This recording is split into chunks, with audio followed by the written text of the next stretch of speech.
자, 잠시 후 오후 2시부터 헌법재판소에서 윤석열 대통령 탄핵 심판 5차 변론 기일이 열립니다.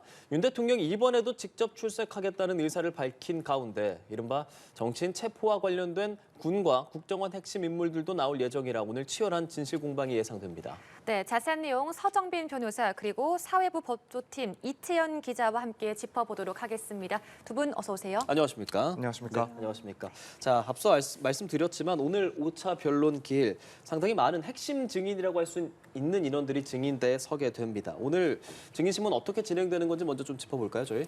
네, 지금 이제 3명에 대해서 오늘 증인신문이 진행될 예정입니다. 그래서 여인영 전 사령관이라든가 혹은 이진우 전 사령관 그리고 이제 홍장원 국정원 전 차장 이렇게 3명에 대해서 증인신문이 이제 진행될 예정인데 사실 이 3명에 대해서는 모두 국회가 신청한 증인입니다. 그 말은 이제 국회에서 이 탄핵 심판에 있어서 윤 대통령에 대한 탄핵 사유를 입증하는 데 용이하다라고 판단을 했기 때문에 신청한 증인들이고 따라서 증인신문 과정에서 미리 예상을 해보자면은 아무래도 이제 윤 대통령의 불리한 진술을 할 수 있다라고 지금 예측이 되는 그런 증인들입니다. 그래서 일단 절차적인 것을 보면 먼저 이제 신청을 한 측이 국회 측이기 때문에 국회에서 먼저 이 증인들에 대해서 주신문, 그러니까 질문을 진행하게 됩니다. 그리고 이후에는 이 내용을 다 듣고 나서 윤 대통령 측에서 반대 신문을 진행하게 되고 이러한 순서가 오가면서 결국엔 증인신문이 완료가 되게 됩니다. 네, 오늘 탄핵 심판이 어떻게 진행되는지 한번 짚어주시죠. 네, 말씀 방금 변호사님께 잘 주셨던 것처럼 오늘 증인신문 이제 3명에 대해서 신문이 이뤄지게 되는데요. 먼저 이제 이 3명의 증인신문이 90분 간격으로 신문이 잡혀 있게 됩니다. 이거는 이제 재판부에서 효율적인 변론 진행을 위해서 권고한 시간이고요. 그래서 말씀 주신 것처럼 먼저 이제 검사 역할하는 국회 측에서 먼저 30분을 쓰게 되고요. 이후 윤 대통령 측에서 증언의 신빙성을 따져 묻는 반대 신문 30분, 이후 다시 국회 측에서 제주 신문 15분, 윤 대통령 측에서 재반대 신문 15분 이렇게 쓰게 됩니다. 일단 여인영 전 사령관과 홍장원 전 차장은 직접 출석하겠다 이렇게 밝힌 뜻이고요. 밝힌 상황이고요.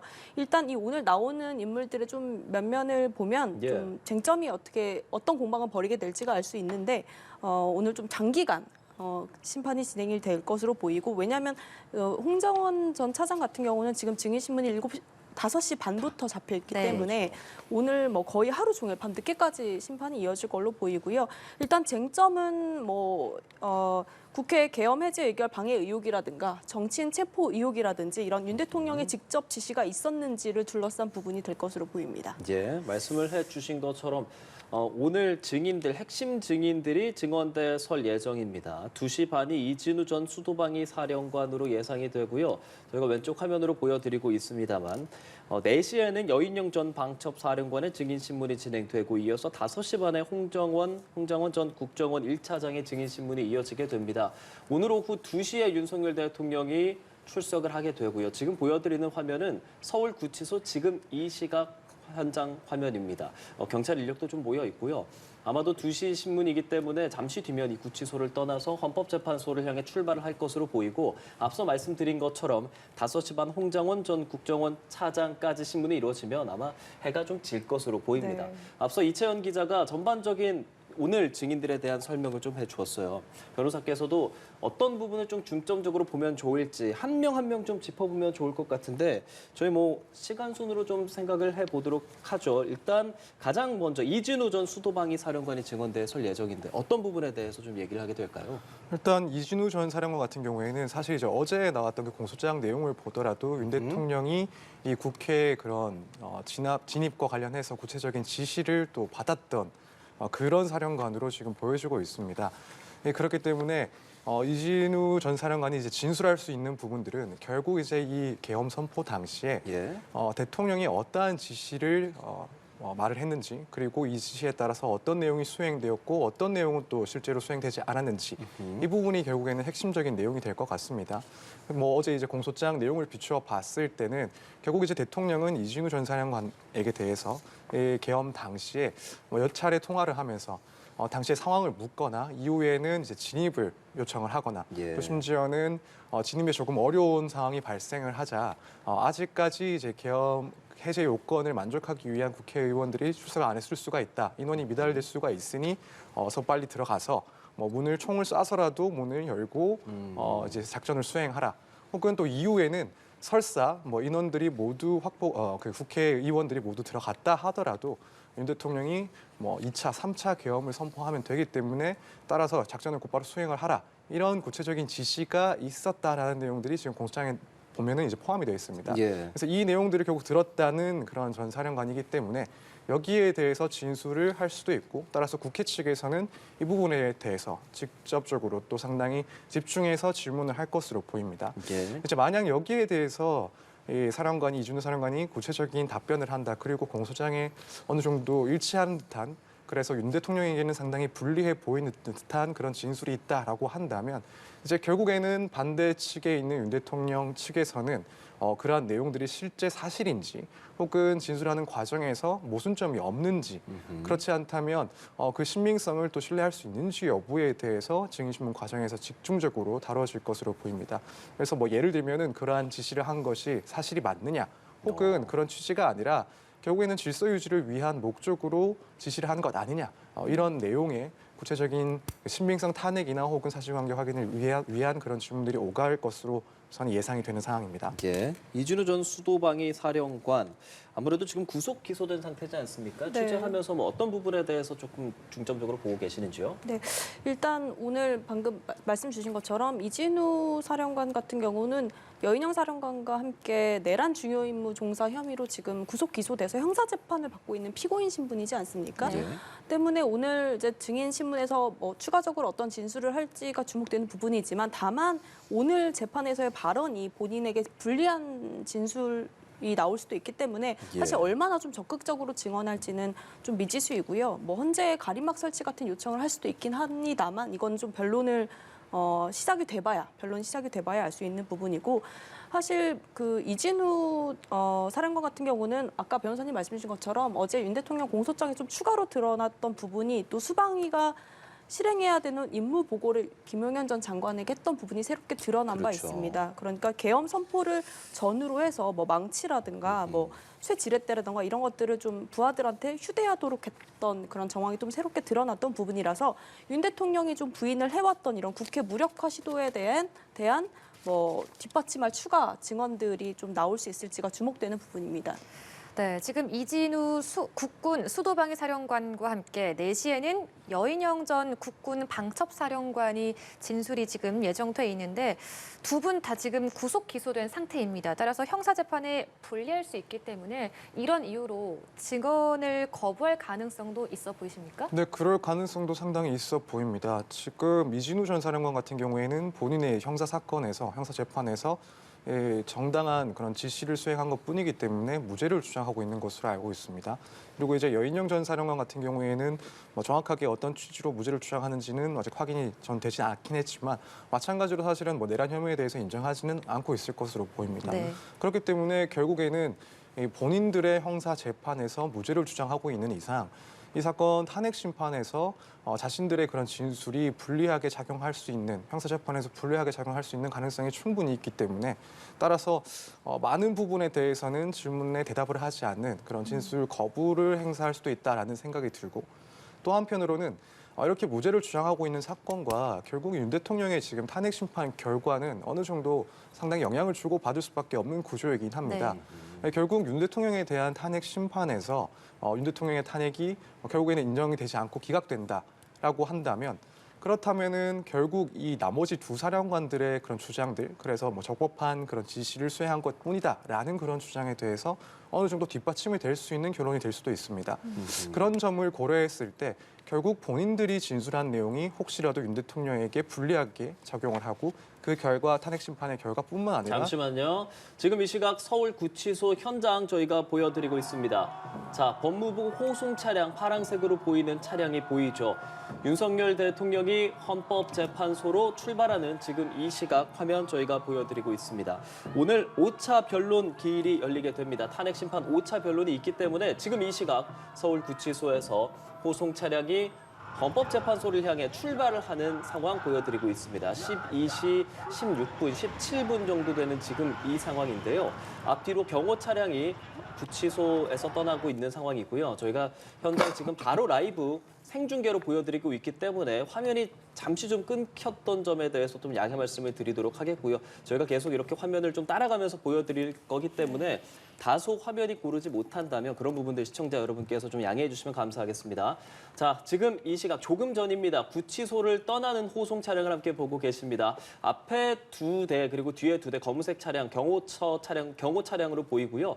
이렇게 법무부 호송 차량을 타고 헌법재판소로 이동을 하게 됩니다. 지금까지 4차, 5차 출석했을 때 보면 3차, 4차 출석했을 때 보면 교통 통제가 있었기 때문에 대략 30분 이내로 헌법재판소로 좀 도착을 하지 않았습니까? 네, 맞습니다. 이제 헌법재판소로 들어가고 어떤 절차를 좀 밟게 되는 걸까요? 네, 말씀 주신 것처럼 좀 화면을 조금 더 설명을 해드리면 예. 지난 변론 때는 한 12시 23분 정도에 구치소에서 나왔었거든요.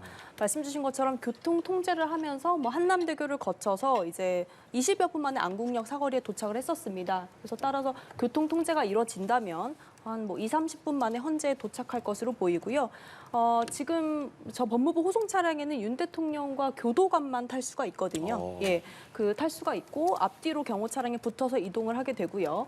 오늘로써 윤 대통령은 이제 구속 기소 뒤에 처음으로 탄핵 심판 변론에 출석을 하는 것이고 변론으로만 따지면 3번째 출석에 나서는 것인데 지금 뭐 저번 때와 예. 마찬가지로 헌법재판소에 들어서면은 별도의 포토라인 없이 지하 주차장으로 들어가서 별도의 공간에 대기를 하다가 심판에 임할 것으로 보입니다. 예, 이렇게 5차 변론 오늘 뭐 정치인 체포조라든지 국회 봉쇄 의혹 등 대해서 그 전말을 좀 밝힐 수 있는 핵심 증인들, 줄줄이 증인들 설 예정이라는 말씀 앞서도 계속 드리고 있었습니다. 교통 통제를 받으면 대략 30분 이내 헌법재판소로 도착을 하게 될 윤석열 대통령일 텐데 2시에 시작하지 않습니까? 조금 미리 도착하면 윤석열 대통령은 대기를 하다가 뭐 들어가게 되는 걸까요, 변호사님? 네, 그렇습니다. 이제 별도로 마련된 그런 대기 공간에서 아무래도 조금 시간을 갖고 이후에 들어갈 것으로 보이는데, 물론 이제 이런 탄핵 심판 그리고 형사재판 관련해서 변호인들과 뭐 상당 부분 이미 토의를 하고 그런 변론 방향에 대해서도 한번 가닥을 잡았을 걸로 보이긴 하지만 어쨌든 마찬가지로 도착을 하고 또 탄핵 심판이 실제로 시작되기 전에 또 이런 짧은 시간 동안 오늘 그런 예정되어 있는 증인 신문과 관련해서 어떤 내용들을 핵심적으로 다루고 예. 예를 들면 어떤 내용이 진술로 예상이 되는데 그에 대해서는 또 어떤 반박을 할지에 대해서 간략하게라도 이 변호인들과 함께 상의를 한 후에 예. 그다음 이제 재판에 임할 것으로 보입니다. 알겠습니다. 오늘 오후 2시에 변론 기일이 진행이 됩니다. 조금 전 서울 구치소를 떠나는 현장 보여드렸고요. 오른쪽 보여드리는 것은 지금 이 시각의 헌법재판소 상황입니다. 아직은 좀 조용한 모습으로 보이고요. 이제 저기에 도착을 하게 돼서 변론 기일이 진행이 될 거고요. 이동하는 과정에서 혹시나 저희 취재진 카메라에 이 호송 차량이 잡힌다면 저희가 곧바로 좀 보도를 해드리도록 하겠고요. 저희는 앞서 오늘 출석하게 되는 증인에 대한 이야기를 계속 나누고 있었습니다. 이진우 전 수도방위 사령관이 2시 반에 먼저 증언대에 설 예정이고 90분 간격으로 증언대에 서는데 그 다음이 이제 여인영 전 방첩사령관의 증인 신문이 진행될 예정이죠. 정치인 체포라든지 좀 선관위 장악 뭐 이런 부분에 대해서 여인영 전 사령관의 증인이 좀 예상이 되는 거죠. 네, 그렇습니다. 지금 여인영 전 사령관 같은 경우에는 말씀하신 특히 2가지 그런 의혹들, 하나는 정치인 등 이런 유력 인사에 대한 체포조 운영에 대해서 지시를 받고 실제로 그 작전을 수행하려고 했다라는 그런 의혹을 받고 있는 것이고, 이제 다른 하나는 이제 선관위의 그런 뭐 선거 부정선거 의혹과 관련해서 여기에 대해 대통령에 대해서 지시를 받고 또 그런 실제적인 운영들을 했다라는 그런 의혹을 받고 있는 상황입니다. 사실 지금 이 2가지 쟁점 모두 윤 대통령의 탄핵 심판에서는 물론이고 형사 재판에서도 상당히 중요한 그런 쟁점들입니다. 그렇기 때문에 윤 대통령 측에서도 예컨대 이런 선거 부정 의혹과 관련해서는 계엄 선포를 할 그런 필요성이 있었다라는 점을 주장을 하면서 계속 주장을 해왔던 내용이고, 한편으로는 체포조 지시와 관련해서는 그런 지시 사실이 없다라고 또 부인을 해온 그런 중요한 쟁점들입니다. 따라서 이제 여인영 전 사령관에 대해서는 결국 국회 측에서는 각종 지시들이 있었는지 여부에 대해서 구체적으로 질의를 할 것이고, 또 윤 대통령 측에서는 그런 지시를 실제로 윤 대통령이 지시한 게 맞는지 예. 혹은 그런 지시가 있었다 하더라도 예컨대 뭐 선관위의 그런 진입과 관련해서는 결국 당시에 부정선거 의혹이 무척 큰 상황이었기 때문에 거기에 대해서 뭐 실제로 뭐 관련자들을 체포하거나 혹은 압수수색을 할 그런 목적이 아니라 이전에 밝혔던 것처럼 그런 의혹에 대한 전반적인 내용을 뭐 사실상 스캔하기 위한 정도였지 않느냐 그런 취지의 질문들이 또 오가지 않을까 이렇게 예상이 됩니다. 알겠습니다. 자, 지금 여인영 전 방첩사령관 그리고 이진우 전 수도방위사령관에 대한 증인이 오늘 어떻게 나올 것인가 증언에 관해서 이야기 나누고 있는데 기자님은 오늘 얼마나 적극적으로 이 두 분이 진술에 임할지 어떻게 보시나요? 네, 사실 뭐 아까 저희가 계속 얘기했지만 뭐 두 사람 모두 지금 내란 중요 임무 종사 혐의로 구속 기소돼서 재판을 받고 있는 신분이기 때문에 윤 대통령과 부하지 않습니까? 윤 네. 대통령의 내란 우두머리 혐의 정점을 받고 있는 윤 대통령의 지시를 받고 움직였다고 이미 국회 측에서도 수차례 증언을 했던 인물들이기 때문에 사실 이미 형사재판을 받고 있는 신분에서 오늘 얼마나 좀 적극적으로 증언할지 저희가 뭐 사실 그것까지는 다 알 수 없는 미지의 영역이긴 하지만 일단 뭐 윤 대통령이 저번 김용현 전 장관 때도 그렇고 직접 뭐 신문을 하는 모습을 또 보였었거든요. 예, 뭐 포고령이라든지 뭐 국무회의 절차 관련해서 뭐 직접 신문을 했던 부분도 있었기 때문에 오늘 윤 대통령 측에서 이 국회 측 증인들인 만큼 적극적으로 방어 전략을 구사하면서 좀 이들의 증언에 대해서 좀 빈틈을 찾아서 말을 할 이렇게 방어 전략을 펼 수도 있고 윤 대통령이 좀 직접적으로 이들에 대해서 신문을 할 가능성도 있기 때문에 이 부분이 가장 좀 주목되는 부분입니다. 예. 홍정원 전 차장에 대한 이야기도 이채영 기자도 계속 취재를 하면서 좀 보고 있을 텐데 어떤 부분 네. 중점적으로 보면 좋을까요? 네, 사실 홍정원 전 차장 같은 경우는 윤 대통령의 체포 지시 의혹을 가장 처음 좀 적극적으로 했던 인물이기도 합니다. 오늘 사실 윤 대통령과의 대면이 가장 주목되는 인물이기도 한데 때문에 윤 대통령이 직접 신문할 가능성에 대해서 많은 분들이 주목을 하고 있는 것 같습니다.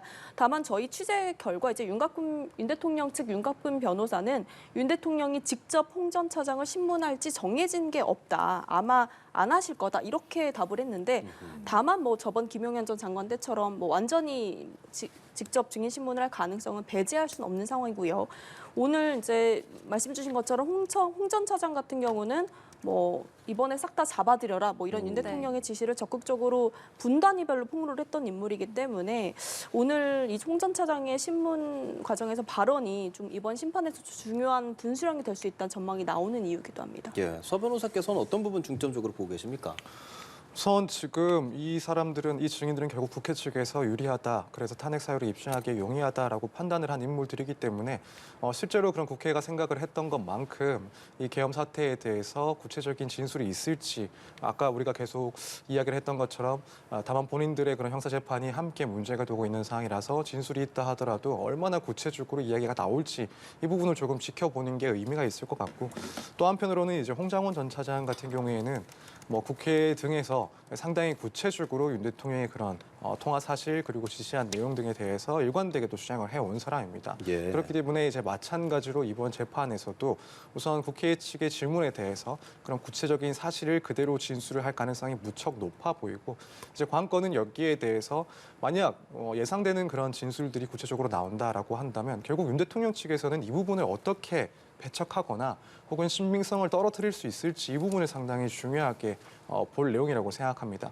결국 이런 구체적이고 일관적인 진술은 재판관들이 봤을 때는 상당히 신뢰를 할 수 있다, 그 신빙성을 높게 평가할 수밖에 없는 진술이 될 수가 있는데 만약 그대로 인정이 된다라고 한다면 당연히 윤 대통령 측에서는 상당히 중요한 그리고 상당히 불리한 증거로 사용될 수밖에 없습니다. 그렇기 때문에 이 신빙성을 떨어뜨리기 위한 질문들이 어떻게 구성이 돼 있을지 어떤 식으로 진행될지 이 부분이 상당히 중요할 것으로 보이고 예를 들면 그 신빙성을 탄핵하는 데 있어서 만약 이제 홍 전 차장의 진술이 거짓이라고 가정을 한다면 예. 그런 거짓말을 할 이유가 무엇인지에 대해서도 어느 정도 설득력 있는 주장을 질문을 통해서 해야 되는데 과연 그 내용이 어떤 것들이 될 수가 있을지를 조금 지켜볼 필요가 있을 것 같습니다. 그리고 또 한편으로는 이제 과연 윤 대통령이 특히 홍 전 차장에 대해서 직접 질문을 또 실제 할지 여부도 많이 관심사인 것 같습니다.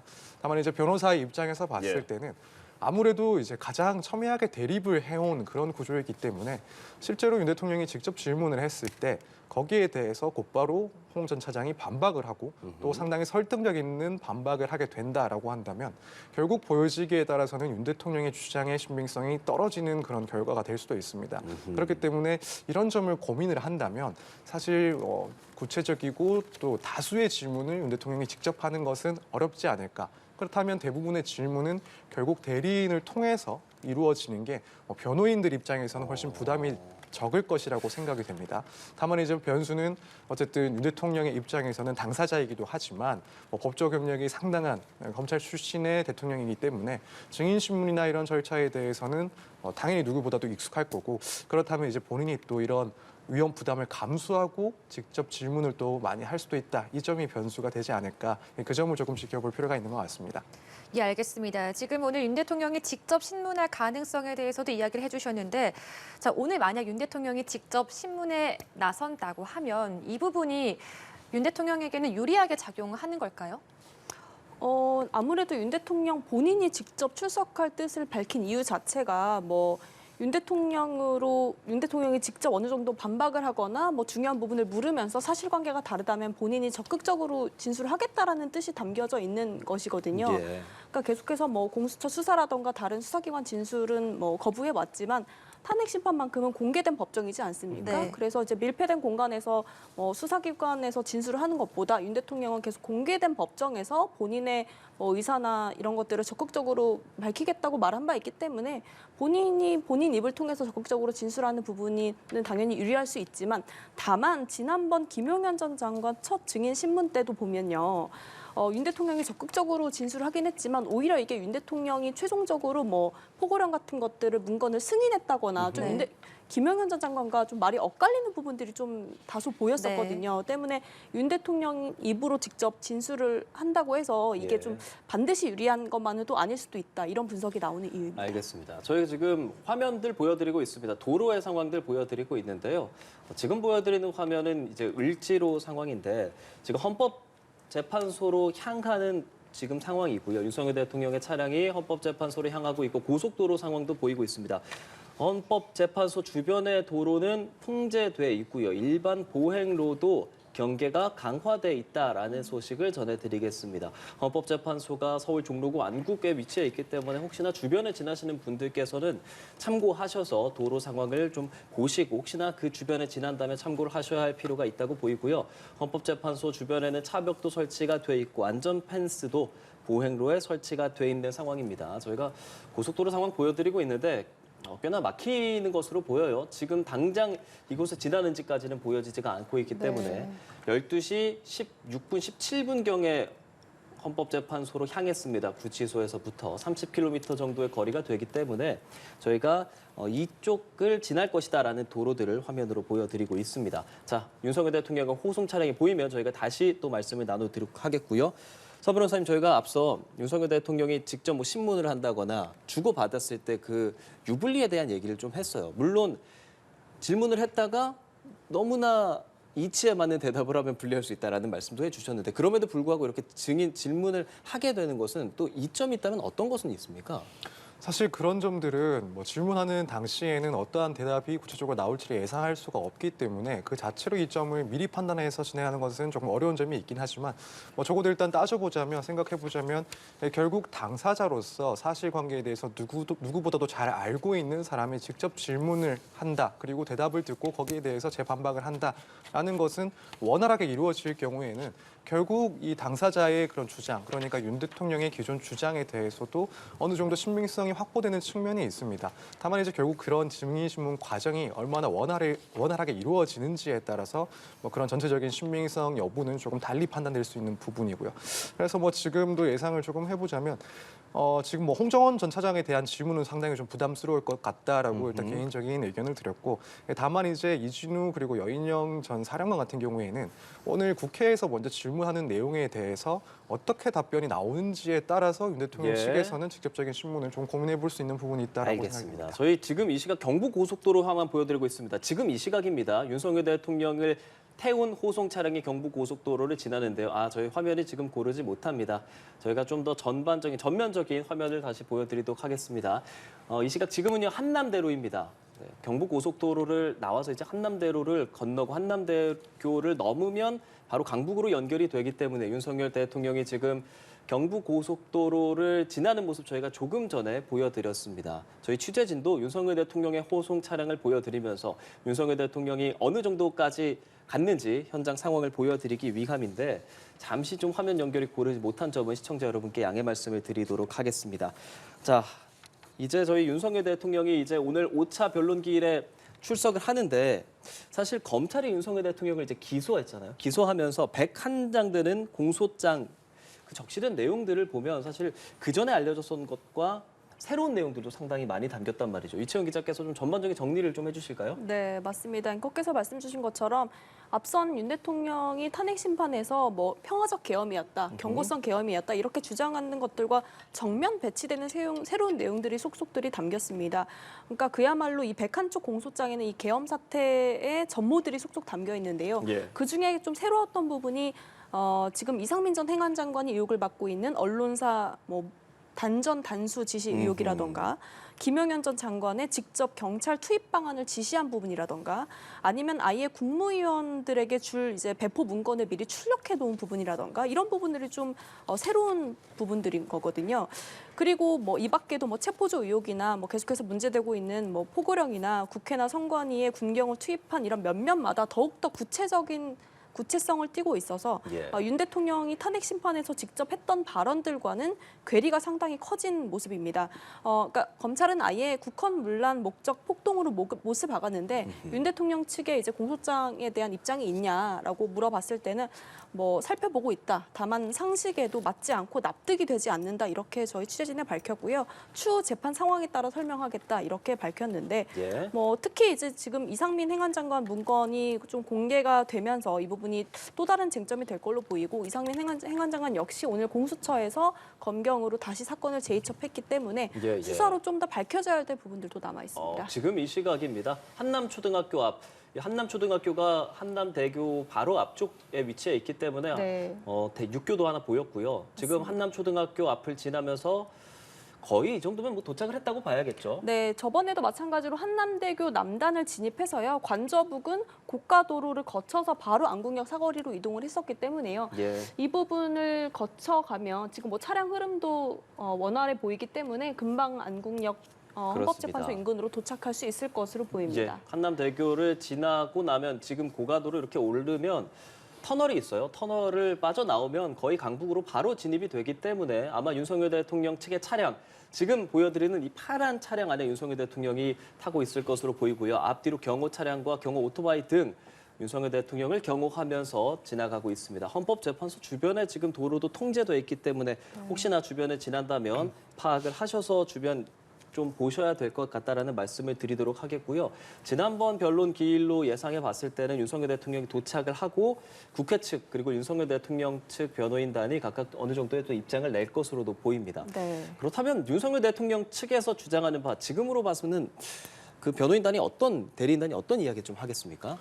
사실 뭐 지금까지 그런 변호인단이 의견을 밝힐 때는 항상 뭐 전반적인 내용에 대해서 그동안의 입장을 다시 한번 이야기를 하고 또 헌법재판소의 그런 윤 대통령 측에 생각하는 그런 문제점 등을 지적하는 방식으로 진행이 됐습니다. 예. 그렇기 때문에 뭐 오늘 재판 이전에 의견을 밝힌다 하더라도 마찬가지로 결국 전반적인 그런 헌법재판소에 대해 갖고 있다고 생각하는 본인들이 생각하는 그런 문제점을 지적하지 않을까 이렇게 생각이 되고 사실 또 그 사이에 뭐 지금 이 사건은 아니지만은 예컨대 지금 최고한 대행에 대한 그런 권한쟁의 심판과 관련해서도 사실 입장을 계속 내고 있는 상황인데 이 부분까지도 그러니까 헌법재판소에 그런 절차적인 문제가 있었고 여기에 대해서는 뭐 공정한 재판 그리고 적법한 절차에 따른 그런 재판을 필요로 한다 이런 내용까지도 추가가 되지 않을까 그 정도 예상을 해볼 수 있을 것 같습니다.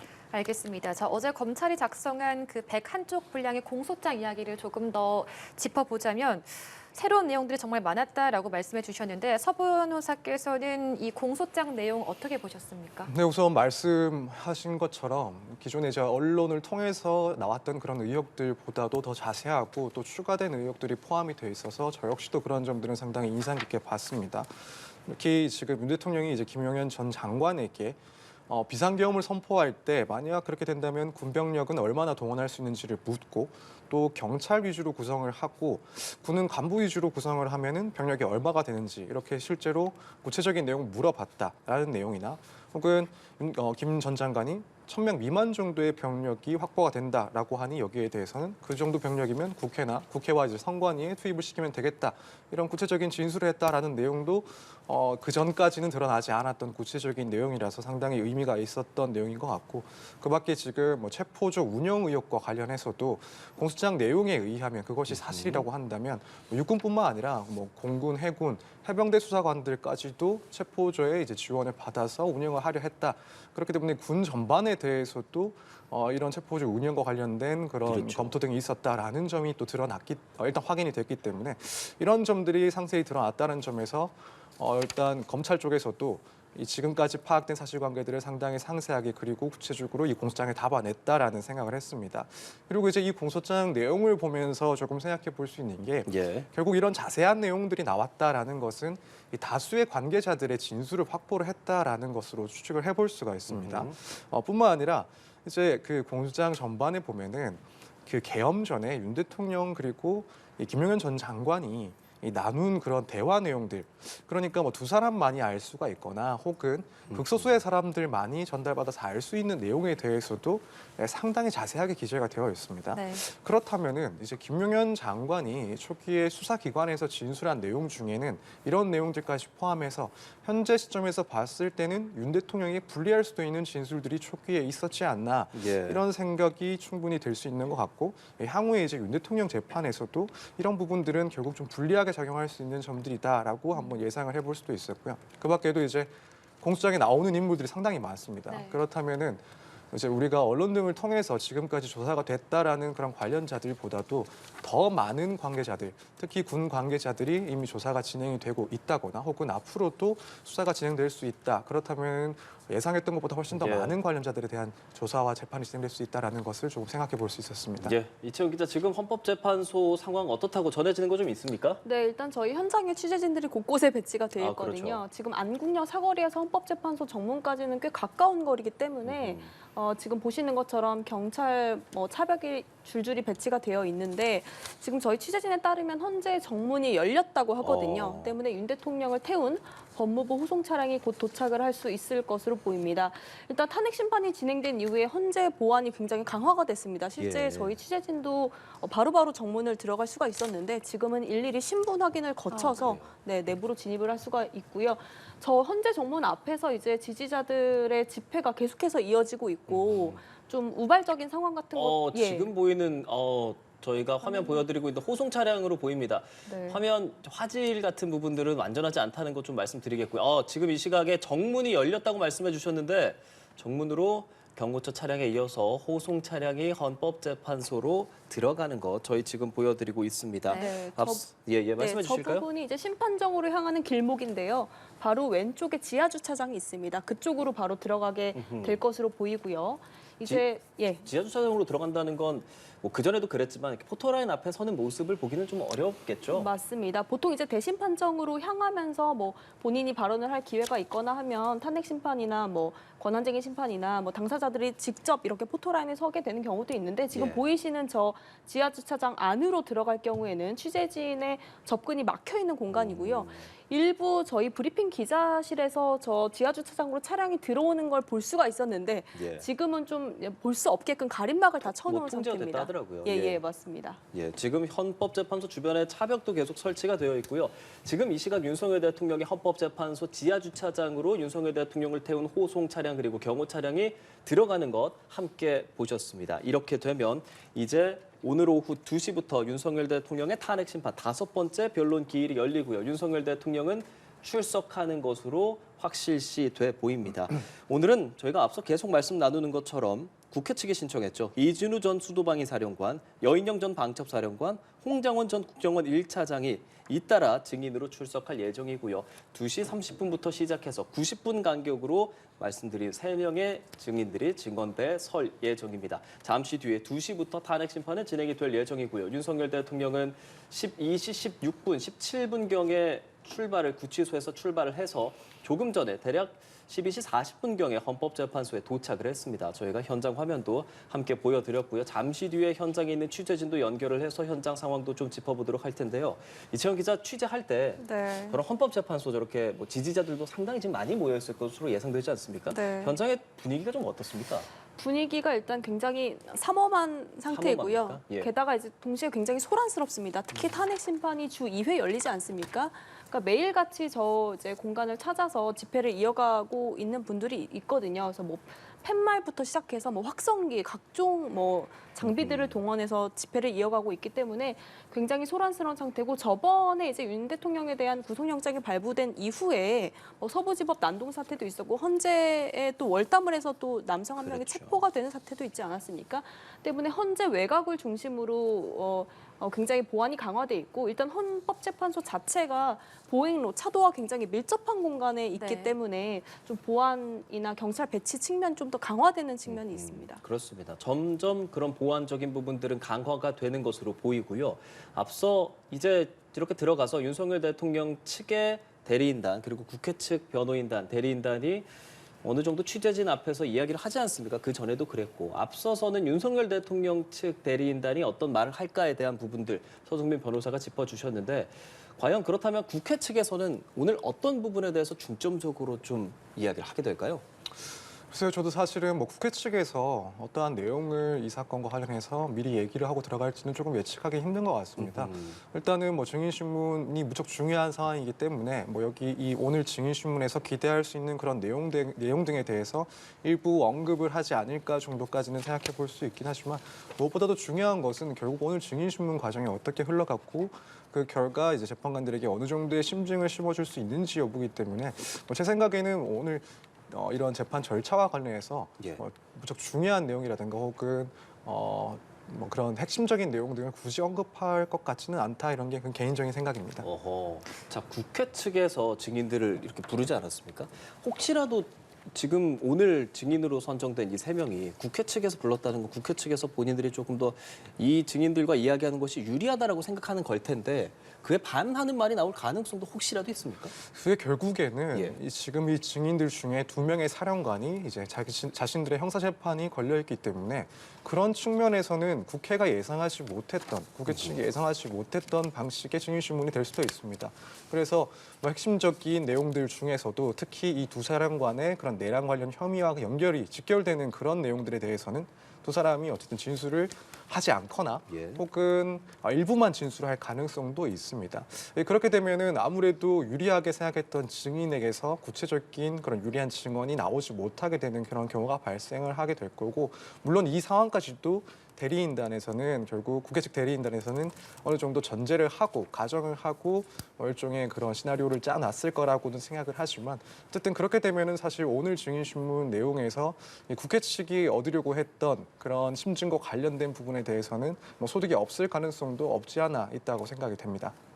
알겠습니다. 국회 측이 오늘 이제 변론길에서 어떤 이야기를 할까라는 이야기를 좀 들어봤는데 윤 대통령이 이상민 전 행정안전부 장관에게 언론사의 단수 조치를 직접 지시한 혐의가 공소장에 담겨 있었습니다. 네. 이 부분이 탄핵 심판과 형사 재판에서 어떤 변수가 될까요? 네, 말씀 주신 것처럼 이제 그동안 알려졌던 최상목, 조태열 문건 말고도 지금 이상민 전 장관 문건 존재도 처음 확인이 된 거거든요. 그러니까 말씀 주신 것처럼 계엄 당일 윤 대통령이 언론사 5곳에 대한 봉쇄를 하고 이제 네. 소방청을 통해서 뭐 물과 전기를 끊으라는 문건을 보여줬다는 건데 그러니까 이제 다만 이거는 뭐 최상목 문건처럼 직접 건넨 것은 아니고 보여준 걸로 추정이 되는 상황입니다. 예. 이때 또 이제 눈여겨볼 게 경찰에서 단전단수 협조 요청이 이루어지면 조치해줘라 이렇게 지시를 했다라는 거여서 경찰도 동원해서 언론사 통제를 하려고 했던 부분이 좀 공소장에 담겨 있었거든요. 현재 이상민 전 행안 장관 같은 경우는 이제 경찰에서 수사를 받다 공수처로 사건이 이첩이 됐다가 다시 지금 혐의가 또 줄줄이 추가가 돼서 경찰로 재이첩이 된 상황이거든요. 그래서 이 이상민 전 행안 장관에 대해서 수사가 좀 계속해서 이뤄질 것으로 보입니다. 예. 서 변호사께서는 좀 어떻게 보십니까? 단전 단수 사실 언론에 대한 부분들이 포고령에 좀 나왔었잖아요. 그게 이거에 따르면 좀 실질적으로 이루어지는 건가 뭐 이런 생각이 들기도 하는 부분도 있기는 합니다. 근데 그런 의혹이 강해질 수밖에 없는 내용들입니다. 지금 윤 대통령의 주장 중에 하나는 당시에 이제 계엄 선포는 일시적이고 그리고 경고성의 목표였다. 그래서 단기간에 끝난 것이다라고 주장을 했습니다. 그런데 지금 만약 이 공소장에 담겨져 있는 내용, 그러니까 이상민 전 장관에게 언론사나 혹은 여론조사 기관에 대해서 봉쇄 그리고 단전 단수를 지시했다. 실제로 이제 이상민 전 장관도 이걸 실행하려고 했다라는 점이 사실이라고 한다면 그동안 윤 대통령이 주장했던 내용에 대해서도 정면으로 반박하는 그런 사실관계가 될 수밖에 없습니다. 그래서 이 점은 당연히 이제 이상민 전 장관에 대한 그런 조사도 진행이 되면서 구체적인 사실관계가 확인이 될 것이긴 하지만 만약 이게 확인이 된다라고 한다면 윤 대통령 입장에서는 지금 탄핵 심판 그리고 형사 재판에서 상당히 그 혐의 혹은 그 탄핵 사유에 대해서 인정될 가능성이 높아지는 그러한 사실들이라고 보여지는 상황입니다. 예. 자, 그리고요. 공소장에 적시된 내용들 쭉 살펴보면 국무회의에 대한 부분도 사실 그동안 국무회의가 적법했는가 이 부분도 굉장히 중요하게 거론이 됐었는데 그런 부분들도 어느 정도 좀 적시된 내용들이 있죠, 이 기자님? 네, 맞습니다. 이 국무회의 부분이 좀 중요한 이유가요. 일단 윤 대통령은 그동안 2시간짜리 계엄이 어딨냐 이렇게 말을 했었고 지난번 김용현 전 장관이 증인으로 출석을 했을 때도 국무위원들이 줄줄이 이제 도착하는 대로 심의가 이뤄졌다. 심지어 1시간 반 동안 심의를 했다. 그리고 문건들 같은 경우도 본인이 직접 써서 이제 실무자를 통해서 전달을 했다. 이런 식으로 어떻게 보면 이제 국무회의의 절차적인 적법성, 형식적인 부분을 갖췄다 이렇게 주장을 한 측면이 있거든요. 예. 근데 다만 검찰의 공소장을 보면 전혀 반대의 지금 내용들이 나와 있습니다. 그러니까 헌법과 개헌법상 하자가 있는 국무회의였다 이렇게 분명하게 얘기를 했고요. 왜냐하면 윤 대통령이 소집 이유도 알려주지 않고 국무위원들한테 일방적으로 출석 통보만 한 데다가 지금 법상에는 이게 회의록도 작성을 해야 되는데 회의록도 전혀 작성되지가 않았고 이 11명 전체가 다 모이기 전에 소수만 비공식적으로 지금 의견을 교환했다. 이렇게 봐서 사실상 요식행위에 불과했다라고 검찰은 판단하고 있는 것이거든요. 그러니까 아까 또 말씀드린 것처럼 오히려 김용현 전 장관이랑 함께 윤 대통령이 국무위원들한테 줄 어떤 이제 비상계엄 조치사항 문건들을 미리 계획해서 아예 문서를 출력해서 교부가 가능한 상태로까지 만들어놨다는 점이 또 새롭게 구체적으로 드러났거든요. 그러니까 이런 점에서 윤 대통령이 계획했다라는 점은 검찰 수사 결과 이렇게 계획성이 드러났던 부분은 2시간짜리 계엄이 아니었다라는 것들을 판단할 수 있는 근거가 될 것으로 보입니다. 때문에 오늘 탄핵 심판에서도 이 부분이 혹은 앞으로의 탄핵 심판에서도 계속해서 좀 쟁점이 될 것으로 보입니다. 알겠습니다. 국무회의가 요식행위였다. 앞서 변론길에서는 김용현 전 장관 측은 순차 심의가 이루어졌다. 지금 배치되고 있는 상황이거든요. 서 변호사께서는 이 부분은 어떻게 보셨습니까? 우선 지금 국무회의가 정식으로 그리고 제대로 이루어졌는지 여부도 물론 중요하긴 합니다. 일단 그 실제로 계엄령 그 내용 그리고 계엄의 그런 사유 등의 인정 여부와 비교했을 때 물론 중요성은 조금 떨어지기는 합니다만 지금 이 공소장에 드러난 사실이 맞다라고 한다면 이 점 역시도 결국 이 탄핵 그리고 형사 재판에 있어서 윤 대통령에게 상당히 불리하게 작용될 수밖에 없는 그런 내용이라고 보여집니다. 예. 일단 아까 기자님께서 말씀을 하셨던 것처럼 일단 적법성과 관련해서 당시에 소집 이유 등도 제대로 통지가 없이 그리고 일방적인 통지로 국무위원들이 순차적으로 모였고 관련된 이 계엄과 관련된 안건도 정식으로 상정된 바가 없고 마찬가지로 마무리가 됐을 때 회의록 작성도 없었고 부서 역시도 없었던 그래서 절차적으로는 실제 국무회의가 형식적으로라도 이루어졌다라고 보기 힘들다라는 그런 취지의 그 내용이 담겨져 있습니다. 그러니까 이 말은 결국 이 적법적인 그런 절차를 지키지 않았다라는 의미이기도 하지만 동시에 당시 계엄 선포와 관련해서 공소장에 의하면 상당 기간 동안 계엄 선포에 대해서 고민을 하고 또 이후에는 국회나 혹은 언론사들의 그런 기능도 상당 기간 정지가 될 것으로 전제하고 이런 계엄 선포가 이루어진 것으로 보이는데 정작 거기에 필요한 형식적으로나마 필요했던 국무회의조차도 제대로 거치지 않았다라고 한다면 결국 계엄 선포의 그런 정당성, 필요성 여기에 대해서는 강한 의심을 제기받을 수밖에 없는 그런 내용들입니다. 또 내용에 있어서도 봤을 때 이 국무위원들에게 이제 윤 대통령이 말했다라고 하는 부분들, 그러니까 국무위원들이 계엄에 대해서 모두 반대를 하거나 혹은 그런 위험성을 경고를 했지만 윤 대통령은 대통령이 봤을 때는 장관들이랑 시각이 다를 수가 있고 계엄의 필요성이 상당하다라고 해서 사실상 일방적으로 통보를 하고 마무리를 했다 이런 내용도 포함이 돼 있어서 결국 이 국무회의와 관련된 문제점들은 이 계엄 선포의 타당성이 과연 인정되는지 여기에 대해서는 만약 사실이라고 한다면 윤 대통령에게 조금 많이 불리하게 작용할 수 있는 그런 점들이었다라고 생각이 됩니다. 예. 그리고 아까 좀 전에 변호사님 말씀 주신 거에 좀 덧붙이면요. 김용현 전 장관이 저번 변론 때에는 이 동의를 했다라고 동의를 한 사람도 있었다 이렇게 네. 밝혔거든요. 그렇죠. 다만 지금까지 뭐 검찰 수사라든가 뭐 국회에서 나온 내용이라든가 보면은 지금 동의를 했던 인물이 누군지에 대한 부분은 전혀 예. 나오고 있지 않은 상황입니다. 오히려 뭐 말렸다 대통령의 이런 비상계엄 실행하려고 하는 부분에 대해서 좀 저지하려고 하거나 말리려고 했다라는 진술들은 줄줄이 이어지고 있는데 윤 대통령 측이나 김용현 전 장관의 진술을 입증할 지금 뭐 국무위원들의 진술을 나오지 않고 있는 상황이라 이 부분도 좀 추후 심판에서 쟁점이 될 걸로 보입니다. 그렇습니다. 국무회의 때 국무위원들이 다 반대했다라는 것이 원래 이제 한덕수 총리가 얘기를 했었던 부분인데 지난 네. 변론 기일에서 김용현 전 장관이 몇몇 인원들은 좀 동의를 했다라는 식의 이야기도 있었기 때문에 그 부분에 대해서 저희가 좀 법적인 쟁점을 좀 짚어봤고요. 또 지난 변론에서 보면 김 전 장관이 윤석열 대통령으로부터 체포 지시 받지 않았다. 사실 그 체포 지시라는 것이 이제 계엄령에서 첫 번째였었고 그 부분으로 인해서 국회를 마비시키려고 했었냐. 그 부분 헌법재판관들도 질문들을 막 하지 않았습니까? 네. 그런 부분에 대해서도 이번 공소장에 담긴 내용이 좀 있습니까? 네, 일단 말씀 주신 것처럼 뭐 앞선 김용현 전 장관 같은 경우는 윤 대통령으로부터 체포 지시 받은 적 없다. 그리고 심지어 그럼 이 체포라는 말이 왜 나오냐라고 김영도 헌법재판관이 직접적으로 물었었죠. 그렇죠. 이때는 이제 포고령 위반 우려 대상자들을 불러주면서 뭐 동정을 살피라고 한 것이다. 심지어는 뭐 국회의원이 아닌 뭐 요원을 끌어내라고 한 것이다. 뭐 이런 발언까지 나오지 않았습니까?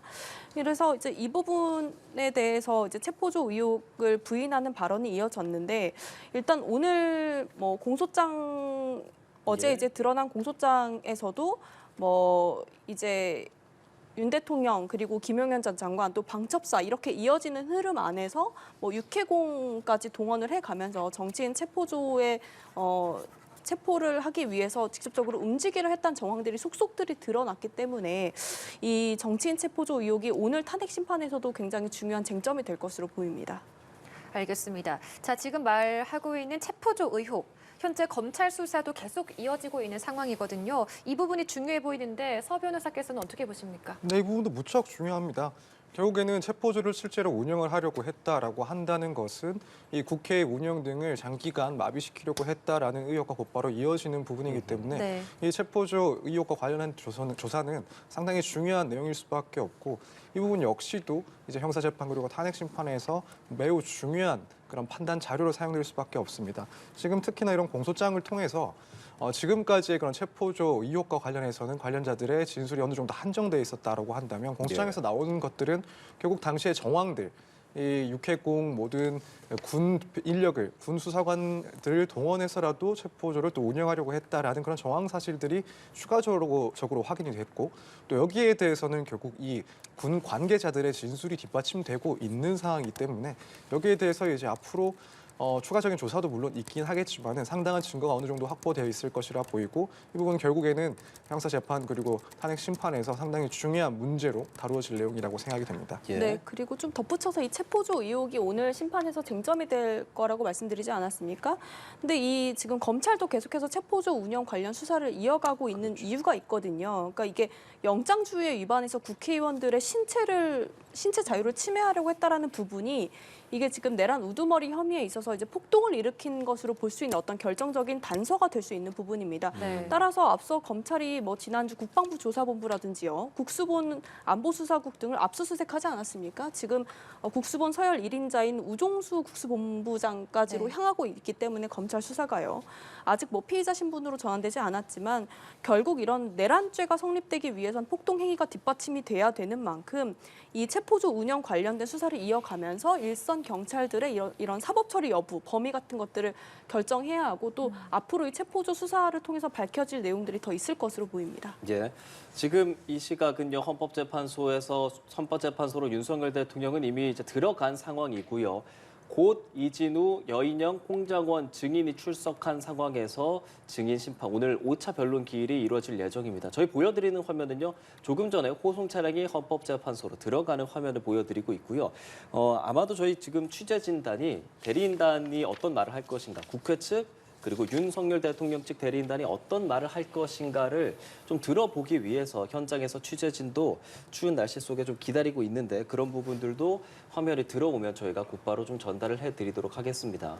네, 지금 앞에 저희 취재진들이 저희 취재진뿐 아니라 많은 취재진들이 헌법재판소 앞에서 각각 대리인단이 어떤 말을 할지 주목해서 좀 지켜보고 있는 상황이라는 점 다시 한번 말씀드리도록 하겠습니다. 네. 체포조 의혹 지금 말씀해 주신 부분이 있는데 좀 덧붙이실 말씀이 있으십니까? 이 기자? 네, 방금 이제 앵커께서 말씀 주신 것처럼 일단 국회 측 대리인단은 입장 시에 뭐 발언을 할 것으로 보이고요. 발언을 할 계획이고 이제 윤 대통령 측 대리인단은 입장 시보다도 퇴장했을 때 발언을 할 가능성이 지금으로서는 좀 더 높게 점쳐지고 있는 상황입니다. 그렇습니다. 무슨 뭐 저희는 입장에서는 혹시나 대리인단이 들어온다면 바로바로 말씀을 드리도록 하겠고요. 변호사께 이런 질문 드리고 싶습니다. 지금 윤석열 대통령 측에 대해서 이제 뭐 내란이라든지 그런 부분을 주장하고 있지 않습니까? 그렇다면 그런 부분이 밝혀지려면 지금 이 상황에서 좀 어떤 부분이 가장 중요하게 작용을 하겠습니까? 지금 특히 내란 혐의 그러니까 예. 이 형사재판과 관련해서 보자면 결국 가장 중요한 절차들은 앞으로 있을 증인 신문들입니다. 이제 이런 형사재판에 이제 흘러가는 과정을 조금 앞부분을 설명을 해드리자면 먼저 이제 뭐 물론 공판 준비 기일들이 있긴 하지만 결국 먼저 이 증거들에 대해서 의견을 밝히게 되고 특히 이런 관련자들의 진술에 대해서는 일단 검찰에서 증거로 제출은 해볼 수 있지만 여기에 대해서 이 피고인 측 그러니까 윤 대통령 측에서 증거 동의를 하지 않으면 우선은 여기에 대해 곧바로 증거로 사용할 수가 없습니다. 이 진술이 담긴 이 서류들을 증거로 쓰기 위해서는 결국에는 재판정에서 이 사람들이 출석을 해서 증인을 해야 그 진술 그리고 이전에 있었던 수사기관에서의 진술을 증거로 사용할 수가 있는 겁니다. 그렇기 때문에 이런 증거 능력이나 혹은 입증과 관련해서 증인 신문이 가장 중요할 수밖에 없는 사항입니다. 그래서 이제 앞으로의 그런 절차들이 예상을 해보자면 결국 윤 대통령 측에서 봤을 때 혐의 입증과 관련된 그래서 본인에게 불리하다라고 보여지는 증거들, 그 증인들의 진술에 대해서는 부동의를 하게 될 것이고 따라서 다수의 증인들이 앞으로 법정에서 증언을 하게 되는 그런 신문 절차들이 쭉 이어질 겁니다. 숫자도 상당히 많을 것이라고 예상이 되고 상당한 시간이 소요될 것이라고 생각이 됩니다. 결국 이 증인 신문 과정에서 이 진술들이 얼마나 신빙성 있게 진술되는지 혹은 조서 내용과는 다르게 법정에서 표출되는 그런 신문 내용들, 진술 내용들이 신빙성이 더 떨어질 수 있는 가능성도 있기 때문에 이 부분에 대한 결국 공방이 상당히 치열하게 예상이 되는 사항이고 제일 중요한 것은 결국 핵심 관련자들의 앞으로의 그런 증인 신문 절차가 가장 중요하다 이렇게 볼 수가 있습니다. 예, 윤 대통령의 형사 재판도 오는 20일 첫 공판 준비 기일이 잡혀 있습니다. 네. 지금 내란 우두머리 혐의를 받고 있는데 이날 첫 준비 기일에는 어떻게 진행될까요? 네, 말씀 주신 것처럼 윤 대통령에 대한 형사 재판이 오는 20일 서울중앙지법에서 시작이 됩니다. 이로써 윤 대통령은 탄핵 심판과 또 형사 재판 두 재판을 유례 없이 받아야 하는 지금 처지에 놓이게 된 것인데요. 사실 준비기일이라고 하면 정식 심리에 앞서서 뭐 증거에 대한 양측의 의견 제시라든지 아니면 뭐 공판기일 진행에 대한 협의 부분, 뭐 사건 쟁점 이런 것들을 정리하는 절차지 않습니까? 근데 다만 이제 피고인 출석 의무는 없기 때문에 변호인단 중심으로 이뤄질 가능성이 높고요. 쟁점은 아까 변호사님께서 말씀 주신 것처럼 역시 검찰 제출 자료의 증거 능력에 대해서 이를 증거로 삼는데 윤 대통령 측이 부동의할 가능성이 높습니다. 네. 또 지금 헌재에서도 무더기로 뭐 30명 넘는 증인을 신청한 상황이기 때문에 그렇죠. 역시 윤 대통령 측도 공소 사실을 부인하면서 공판 준비 기일부터 모든 혐의를 부인할 가능성이 있습니다. 그래서 형사 재판 역시 뭐 수많은 증인들을 부를 걸로 보이고요. 다만 지금 윤 대통령 같은 경우는 구속된 신분이기 때문에 6개월이란 1심 형사 재판에서의 구속 기간 한계가 있어서 재판부에서 좀 어느 정도 빠른 간격으로 기일을 잡는지 이런 부분도 좀 쟁점이 될 걸로 보입니다. 그렇습니다. 자, 지금 이 시각 헌법재판소 화면 보여드리고 있습니다.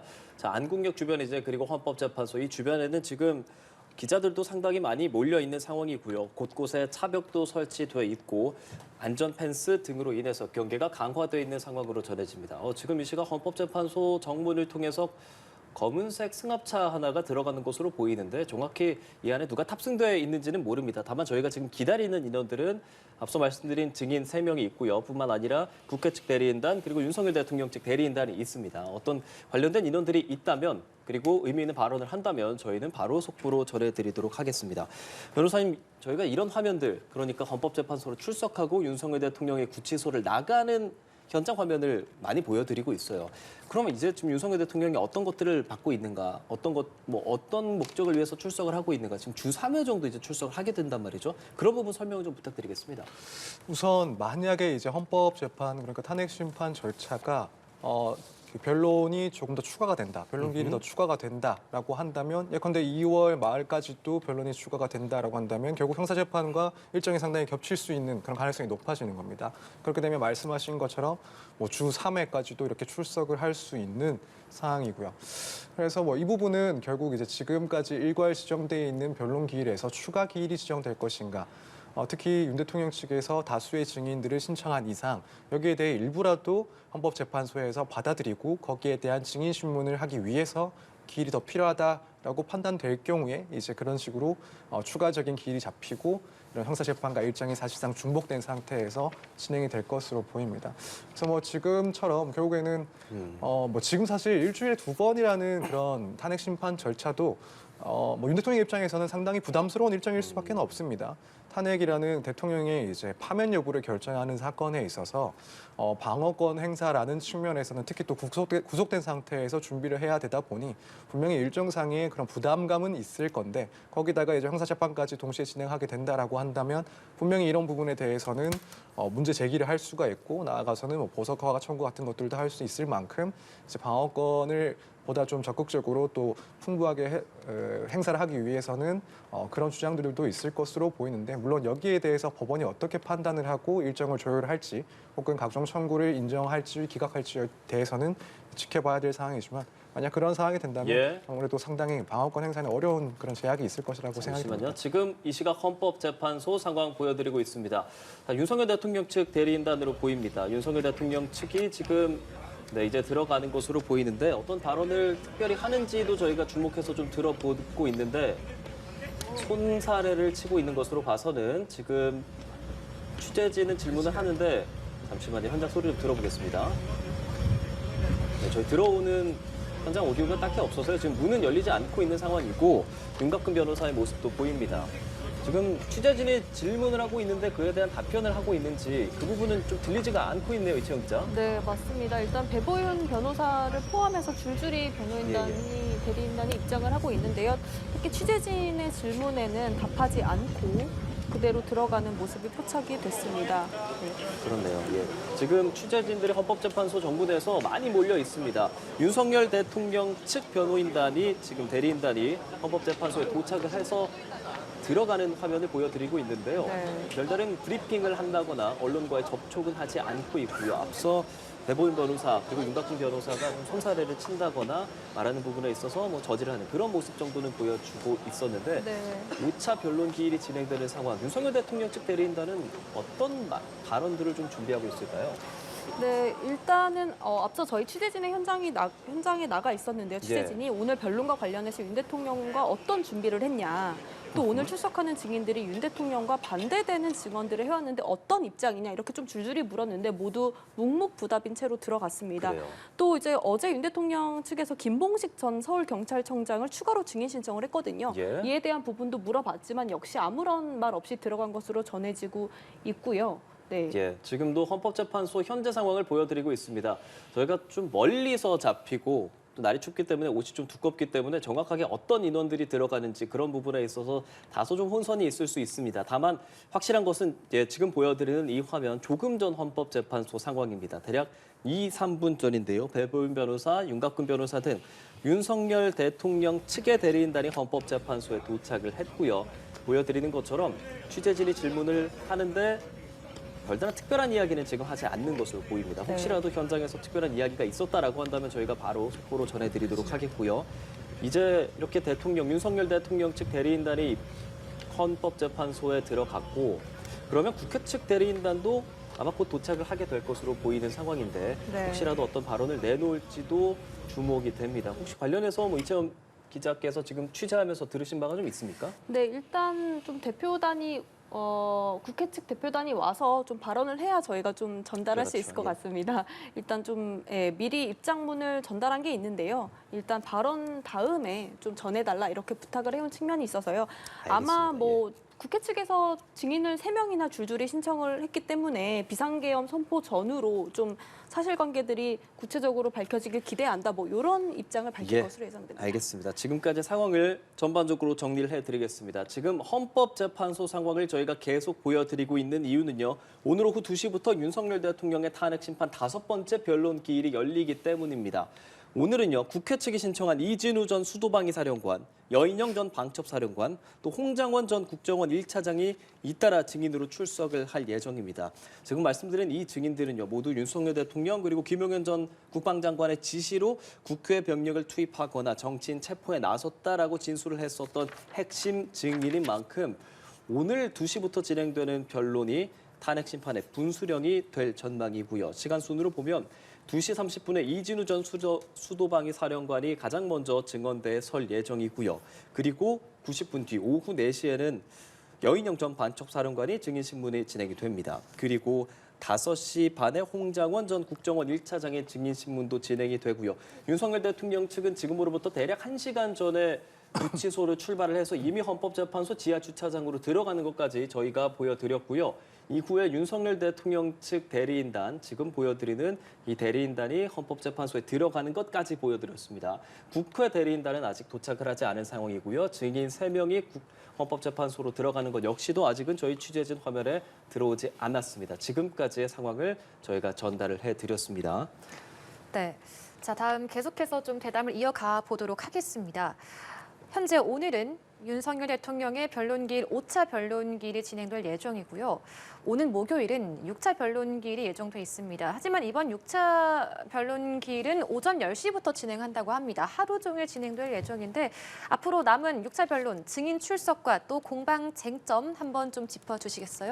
네, 말씀 주신 것처럼 오는 목요일 이제 6차 변론부터는 오전 10시부터 탄핵 심판이 진행이 됩니다. 그동안엔 오후 2시부터 시작을 했는데 아예 이제 끝나는 시간도 정해놓지 않겠다라는 거거든요. 오전 10시에 시작해서 사실상 종일 집중 심리를 하겠다라는 뜻으로 보이고요. 이거는 이제 헌재에서 앞서 신속 심리 방침을 보였기 때문에 정해진 것으로 보이고 2월 6일에는 이제 김현태 707 특수임무단장 그리고 곽종근 전 특전사령관 박춘섭 대통령실 경제수석이 출석을 합니다. 지금까지는 국회 측, 오늘 같은 경우는 국회 측에서 신청한 증인들이 다수였다면 이때 지금 김현태 특수임무단장이라든지 아니면 박춘섭 대통령실 경제수석 같은 경우는 윤석열 대통령 측에서 증인을 신청한 사람들이거든요.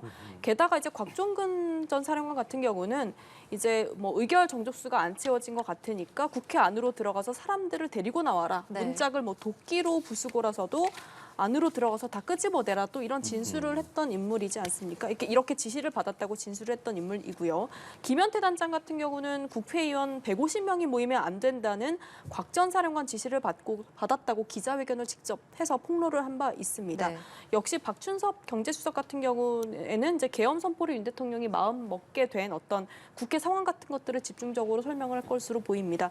때문에 이번 계엄 사태에서 굉장히 깊숙하게 개입된 인물들이 목요일에도 이어지는 만큼 이번 주 탄핵 심판이 좀 주요 변곡점이 될 것으로 보입니다. 예, 목요일 상황 전해주셨고요. 오늘은요 5차 변론 기일입니다. 앞서 말씀해주신 그 6차 때도 중요하지만 오늘 역시 중요한 것은 이진우 전 수도방위 사령관의 경우에는 국회 봉쇄 계획을 수립하고 병력을 보낸 혐의로 구속 기소된 상황이고 또한 여인영 전 방첩사령관의 증인 신문도 있는데 정치인 체포, 선관위 장악 등을 주도한 혐의로 역시나 구속 기소가 되어 있는 상황입니다. 이런 오늘의 증인들이 출석을 하게 되고 어떤 발언을 내놓느냐에 따라서 추후 증인들은 또 어떤 발언을 내놓을까 그리고 윤석열 대통령 측은 이 증인들을 어떤 식으로 대하고 신문을 직접 하는가 등등 오늘 지켜봐야 할 쟁점들이 많이 있다는 점 다시 한번 짚어드리도록 하겠습니다. 저희 아직 윤석열 대통령 측 대리인단 외에 지금 국회 측 대리인단은 도착을 하지 않은 상황이기 때문에 저희가 잠깐 다른 이야기 좀 해보겠습니다. 아까 잠깐 언급을 해주셨던 부분이죠. 최상목 대통령 권한대행의 그 마은혁 헌법재판관 후보자 임명 보류 어제 연기하지 않았습니까? 저희가 그거 관련해서 속보를 막 준비하고 있었는데 갑자기 연기가 됐어요. 그 부분 변호사께서는 어떻게 보셨어요? 저도 사실 조금 이례적이다라고 볼 수 있었던 그런 상황이었습니다. 물론 이제 일반적인 재판, 그래서 뭐 민사 혹은 형사 재판에서 가끔씩 이렇게 종결된 사건에 대해서 변론이 제기되는 일들은 가끔씩 있습니다. 그 이유에 대해서는 재판부에서 설명을 한 경우도 있고요.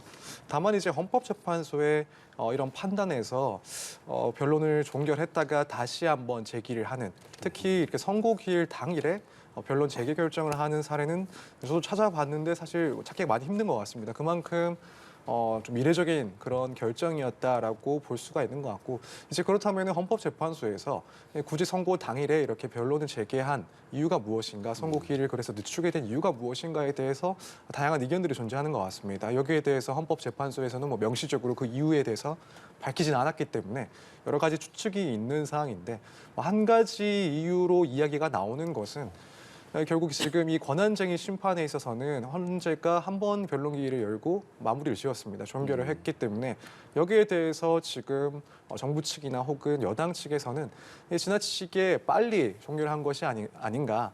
그래서 사실 심리를 하기에 너무 섣부른 결정이 아니었냐라는 그런 이야기들이 나오고 있었고, 그래서 적법성 문제가 한번 제기가 된 바가 있습니다.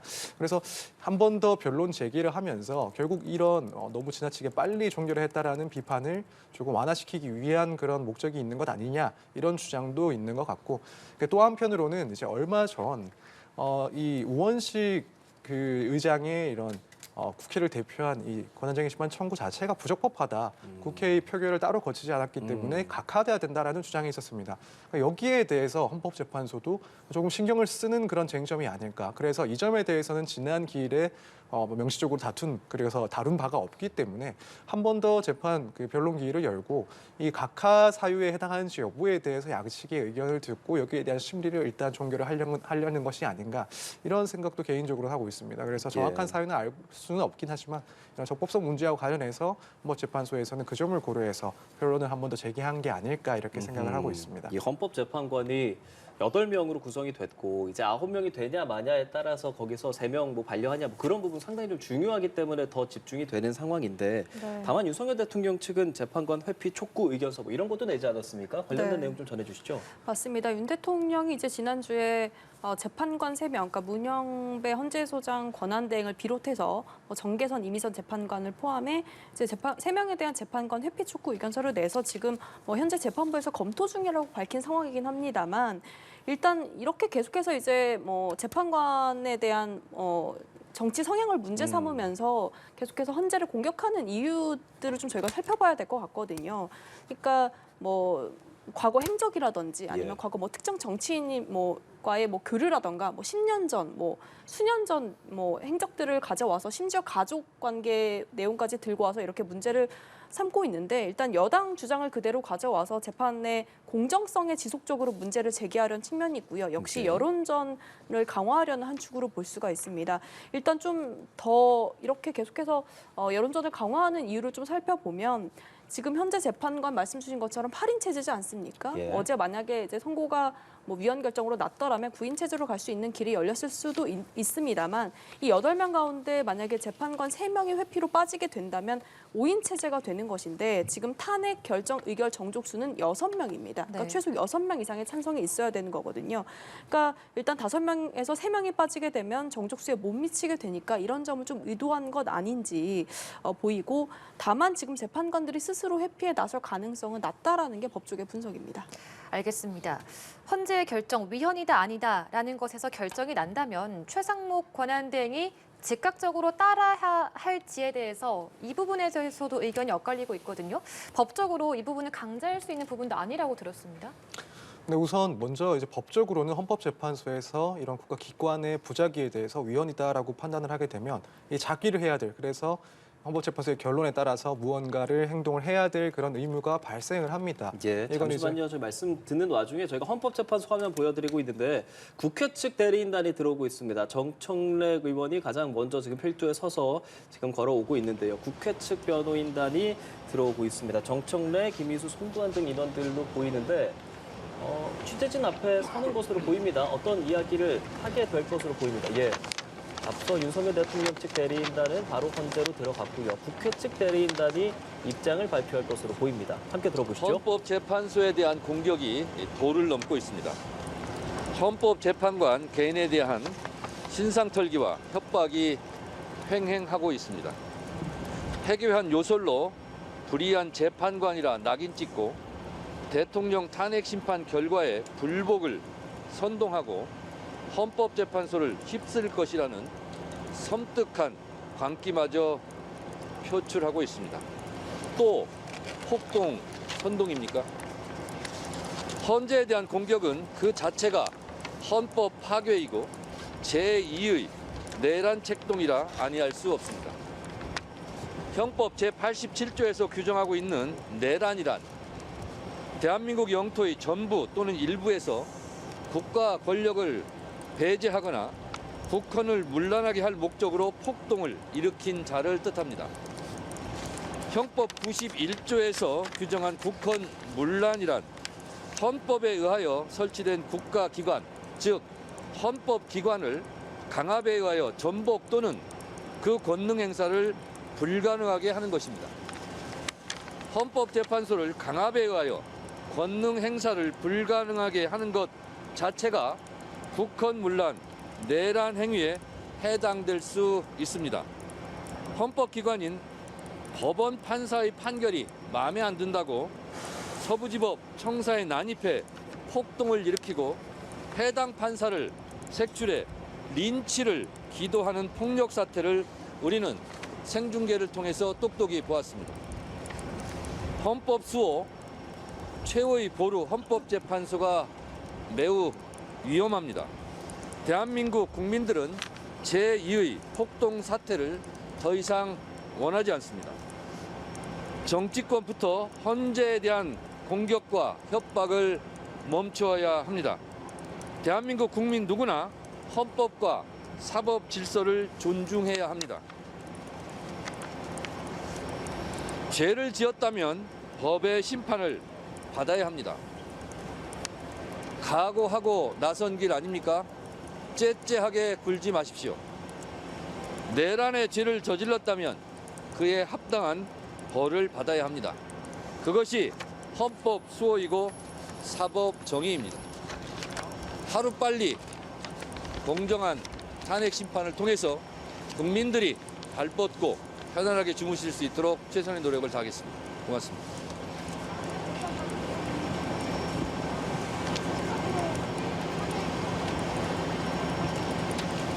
그거는 헌법재판소에서 현명하게 판단하실 거리라 저는 생각하고 있습니다. 네, 헌법재판소 상황 보겠습니다. 정청래 법사위원장이 윤석열 말했고요. 대통령은 비상계엄을 들어보시죠. 선포하면서 반국가 세력을 일거에 척결하겠다는 명분을 내세웠습니다. 쟁점 법안의 처리와 예산 삭감 등으로 윤석열 정부와 대립하던 국회와 야당은 졸지에 반국가 세력이 되었습니다. 대통령과 국회는 모두 국민의 선거로 선출되는 민주적 정당성을 가진 국가기관입니다. 대통령과 국회 및 사법부 사이에는 상호 견제와 균형 원리가 작동합니다. 집권당과 야당 간의 대립, 국회의 정부에 대한 견제는 상권 분립을 기초로 하는 대의민주주의 아래에서는 헌법이 애정하고 있는 자연스러운 정치 현상의 하나일 뿐입니다.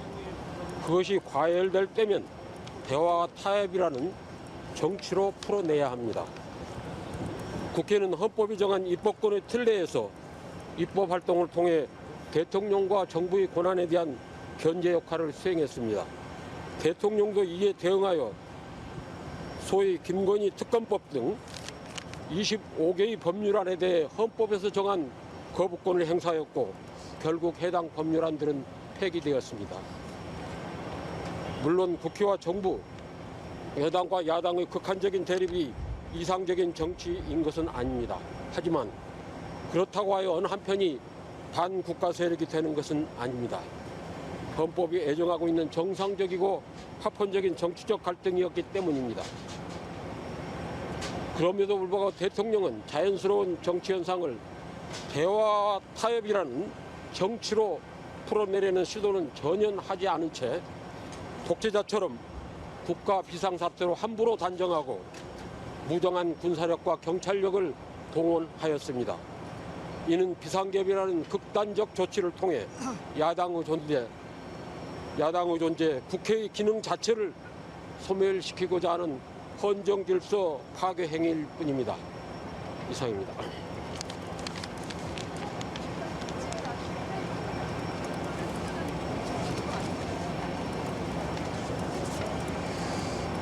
국회 법제 독재자의 눈에는 네. 모든 행위가 다 독재자로 보이는 독재자의 눈에는 모든 행위가 다 독재자로 보이는 거 아니겠습니까? 본인을 스스로 돌아보시기 바랍니다.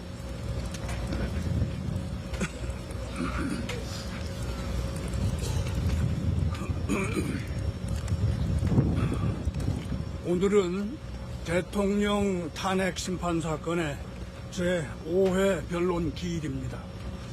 피청구인 윤석열 대통령이 지난해 12월 3일 난데없이 비상계엄을 선포해서 대한민국이 극심한 혼란에 빠져든 지가 이제 63일, 2달이 넘었습니다. 네, 국회 측 대리인단 보셨습니다. 정청래 국회 법제사법위원장, 이어서 김희수 변호사의 브리핑 보셨는데요. 이 국회 측 대리인단 오늘 오후 2시에 열리는 5차 변론을 위해서 참석했습니다. 조금 정리해 보자면 정청래 국회 법제사법위원장은 헌법재판관에 대한 공격의 도를 넘었다 등등의 어떤 우려의 목소리를 표했습니다. 이 말에 대해서 이 기자님은 어떻게 보셨습니까? 네, 일단 국회 측 대리인단이 말한 내용을 좀 종합적으로 보면요. 일단 헌재에 대한 공격을 멈춰달라는 부분이 제일 먼저 눈에 띄고요. 네. 내란죄를 저질렀다면 합당한 벌을 받아라. 그것이 이제 헌법 수호다. 공정한 탄핵 심판을 해달라라고 하면서 최근에 이제 헌재를 둘러싼 여당 측이라든지 윤 대통령 측이 이제 문제 삼고 있는 부분들, 아까 우리가 말했던 재판관 회피라든지 이런 부분들을 계속 문제 삼고 있는 부분에 대해서 헌재 압박이 이제 국헌 문란에 해당할 수 있다라고 좀 경고하는 차원으로 보이고요. 예. 그러면서 이제 과거에 우리 서부지법 난동 사태까지도 거론을 하면서 제2의 폭동 사태를 더 이상 원하지 않는다. 이렇게 정청래 법제사법위원장이 전했습니다. 헌법과 사법 질서를 존중해 달라 이렇게 밝히기도 했고요. 이어서 이제 김희수 변호사 같은 경우에는 그동안 이제 윤 대통령 측 같은 경우에 이제 야당의 위헌적인 활동을 중지하기 위해서 이 비상사태를 알리기 위해서 계엄을 선포했다고 밝힌 바 있는데 이에 대해서 지금 타협이라는 정치가 아니라 계엄을 통해서 국회 기능을 소멸시키려고 했다. 이렇게 국가 비상사태를 함부로 단정 지은 것은 헌정질서 파괴 행위다. 이렇게 주장하는 내용을 밝혔습니다. 예. 지금 이 시각 화면도 보여드리고 있는데 송도환 변호사가 이어서 이야기를 계속 하고 있고요. 자, 지금 이 시각 국회 측에서도 입장을 발표하고 있는 상황입니다. 이채연 기자가 어떤 말을 했는지 지금까지 나온 부분에 대해서 좀 정리를 해주었습니다. 오늘 2시부터 진행되는 5차 변론 기일인데요. 국회 측 발언들 전반적으로 어떻게 들으셨습니까, 변호사께서는? 네, 우선 이 내용들은 오늘 있을 그 증인신문과 직접적으로 관련된 그런 내용들은 아니고 결국 지금까지 그리고 앞으로 있을 이 탄핵 재판에 있어서 우려를 하고 있는 부분들 그 부분들에 대해서 조금 진술한 것 같습니다. 사실 지금 국회 측 대리인이 이야기를 한 것처럼 최근에 이렇게 이제 그 헌법재판소 재판관들에 대한 그런 비판이 상당히 많이 이루어지고 있는 상황입니다. 물론 아무래도 이 사건의 특성상 정치적인 발언들이 나올 수밖에 없는 것은 당연하고 예. 또 그 내용 면에서 일부 재판관은 조금 무관해 보이는 그런 발언들도 충분히 있을 수는 있습니다. 다만 이제 저도 우려되는 부분은 앞으로 이런 것들이 더욱 심해질 경우에 결국에는 어떠한 내용이든 헌법재판소에서 결정이 있을 텐데 여기에 대해서 어느 쪽도 승복을 하지 못하게 되는 그런 상황이 발생할 수가 있다. 이런 점이 상당히 우려가 될 수밖에 없습니다. 특히 일반적인 제도와는 다르게 헌법재판의 경우에는 2심, 3심이라는 게 없다 보니 그런 불복 절차가 없다 보니 혹여라도 그 내용에 대해서 지금까지의 그런 분위기를 봤을 때 불복을 한다라고 한다면 결국에는 앞서 있었던 그런 서부지법에서 봤었던 그런 불상사가 일어날 가능성 혹은 국민적인 분열이 더 크게 심화될 가능성도 충분히 있다라고 보여집니다. 그렇기 때문에 이 점에 대해서 우려를 하고 있다라는 점은 국회 측 입장도 충분히 이해가고 저 역시도 동의를 상당히 하는 부분입니다. 그래서 이 점에 대해서 다시 한번 언급했다라는 것은 앞으로의 그런 헌법 재판 과정에서 불필요한 그런 비판들이나 비난 등을 좀 자제해야 될 필요성이 있다는 것을 다시 한번 이 법정 앞에서 강조한 내용이라고 보여집니다. 알겠습니다.